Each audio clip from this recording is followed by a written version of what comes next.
یو ځل چې د خلکو یوه لویه ډله د عیسی سره روانه وه، عیسی هغوی ته مخ راواړو او ورته ویل که څوک ما ته راځي او هغه د خپل مور پلار، خپلې ښځې او اولادونو، خویندو او ورونو او حتی د خپل ځان څخه هم زما سره زیاته مینه ونه کړي، هغه نشي کولی چې زما شاګرد شي.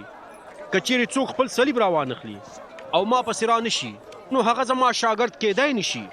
فرض کړئ چې په تاسو کې کوم څوک غواړي یو برج جوړ کړي، آیا هغه به لومړی نه کیني چې لګښت یې وسنجوي تر څو وویني چې د هغه سره دومره پیسې شته چې هغه ورباندې سر ته ورسوي یا نه؟ که نه نو تاداب به یې کیږدي، خو او به نشي کولی چې سر ته یې ورسوي. نو هر څوک چې هغه وګوري ورپورې وبخاندي. هغوی به وایي چې دې سړي د ودانۍ کار پیل کړ خو یې نشو کولی چې سر ته یې ورسوي.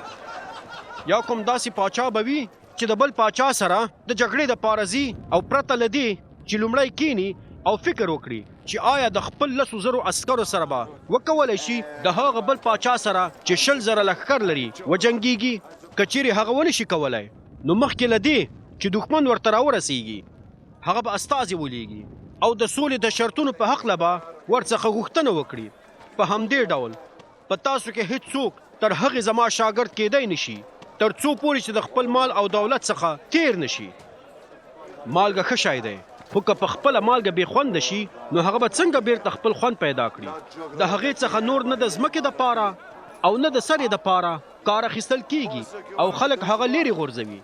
که څوک غوږونه لري نو هغه دې واوري.